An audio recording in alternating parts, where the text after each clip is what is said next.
Dalawa sa tatlong most wanted na magkakaibigan na dakip ng mga kapulisan sa magkaiwalay na operasyon. Ang magkaibigang ito nasa likod daw ng isang pinakalat na kasuklam-suklam na sex video. Ginahasa habang walang malay, binidyohan at in-upload pa sa social media. Yan ang kasuklam-suklam na ginawa di umano ng tatlong magkakaibigan sa isang babae sa Antique. Makalipas ang isang taon, hinahanap pa rin ang mga suspect na kabilang na sa most wanted ng pulisya.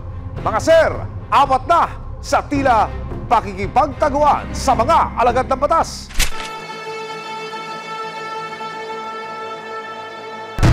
Nito lamang buwan ng Nobyembre, dalawang magkasunod na operasyon ang isinagawa sa magkahiwalay na probinsya sa bisa ng warrant of arrest.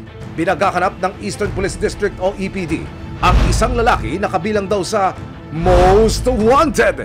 Nung lumabas yung warrant, ginawa agad ng team namin, DID, to cyber patrolling. Nakita namin dun sa FB na lumabas at yun po yung target namin. Kinilala ang lalaki na si Jay Makawili at ang most wanted, security guard pa pala? Kasama siya dun ng rape, nandun siya sa lugar.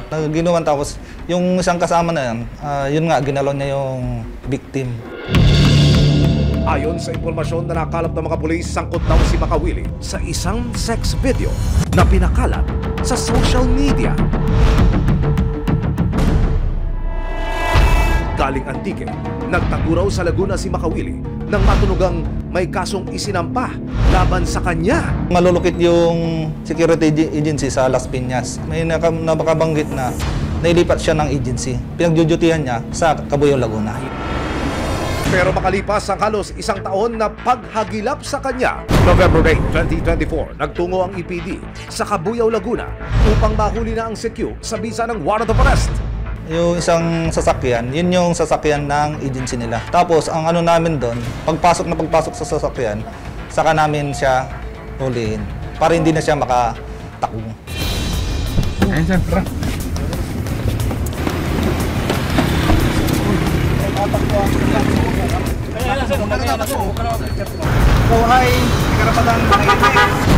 Samantala sa Antique, nagsagawa rin ng kapulisan ng operasyon para sa isa pang suspect. Ayon sa Kulasing Municipal Police Station, di umano, tulad ni Makawili, nasa likod din daw ng nakaririmarin na sex video ang kanilang target na si Greg Dionela. So dito lang po siya nagtatago sa bayan ng Kulasi. Bali top 3 municipal level po sir ang si alias Greg. 21 years old ang makumit ang tinatawag nating krimen. Matapos makumpirma ang lokasyon, tuluyan ang natakip si Dionela sa kanyang bahay sa Kulasi, Antique. Pero ang ikatlong wanted na nasa warrant of arrest si Hartzen Macario Calawod o alias Tutsi, pinagkakana pa rin noon ng mga otoridad. Ano nga ba ang ginawa ng magkakaibigang Makawili, Dionela at Tutsi para mapabilang sa most wanted list ng otoridad? Buwan ng Marso taong 2023, kumalat sa social media ang isang kahindik-hindik na video ng panggagahasa. March 24, 2023, nag-iinuman ang magkakaibigan sa isang bahay sa Kulasi, Antique. Paano nakarating sa inyo itong report na ito? 7 o'clock, may dumating na na grupo ng mga kalalakihan para makipag-inuman ulit sa kanila, sir. Pero sa gitna ng kanilang kasiyahan, ang biktimang itatago namin sa pangalang Clarice, may nalasakan daw na kakaiba sa kanyang iniinom. Pagkatapos nun, ano na nangyari, ma'am? May napansin na po yung yung biktima, nakakaibang lasa po, sir. Mukhang may inilagay po sa inumin nila. Ano ho ang naging epekto daw sa kanya ayon sa report ho? Nahihilo siya po, sir. Sa sobrang kantukan, humiga raw muna si Clarice sa isang silid. Mga 3 o'clock na po, natulog na siya kasi may matris na po doon sa sa pinuntahan nilang bahay sa may sala po. Pero sa gitna ng kanyang mahimbing na pagtulog, ang mga lalaking akala ni Clarice ay kanyang mga kaibigan, pinasok siya sa kwarto. Ang suspect na si Tutsi, sinimula na raw abusuhin si Clarice na nawala na ng malay. Ano po ang sumunod na nangyari na naalala ho ng biktima? Nagising yung kaibigan niya ng biktima. At doon na po, ginising niya po yung biktima na nakita niya na po yung lalaki na nakahubad na po. Ang pinaka nakakabahala, Huli sa video ang ginagawang panggagakasa di umano ng suspect na si Tutsi sa walang malay na biktima. Pero hindi pa rito natatapos ang kasamaan ng kanilang ginawa. Ano ho ba laman itong video na ito? 6 video po, sir. Mukhang helpless at saka unconscious, sir. Mga 7 o'clock ata, sir. Yun na yung spread out yung yung 6 video, sir. Sa isinagawang medico-legal sa biktima, kumpirmadong ginahasa nga si Clarice. Ano po ang napatunayan natin sa resulta po ng medico-legal report ng examination na binabanggit nyo? Positive po, sir, sa whitish vaginal discharge. Ibig sabihin, meron hong sexual intercourse Opo, sir.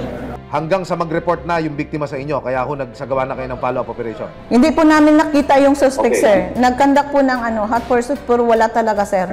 Kasama ng resibo, binalikan ng Kulasi Municipal Police Station ang lugar kung saan ginakasa ang biktima. Dito po nag-umpisa yung yung inuman nila kasama po yung mga lalaki at pagkatapos na may naramdaman pong paghihilo at inaantok, nagpaalam po siya sa kanyang kaibigan na matutulog na po siya at dito po siya natutulog at dito po nakita yung bitsin na ginamit po kung saan nahilop yung biktima. June 2023, ang huli at pangatlong suspect na si John Hartson alias Tutsi napagkalaman ng mga otoridad na pumanaw na dahil sa isang stabbing incident.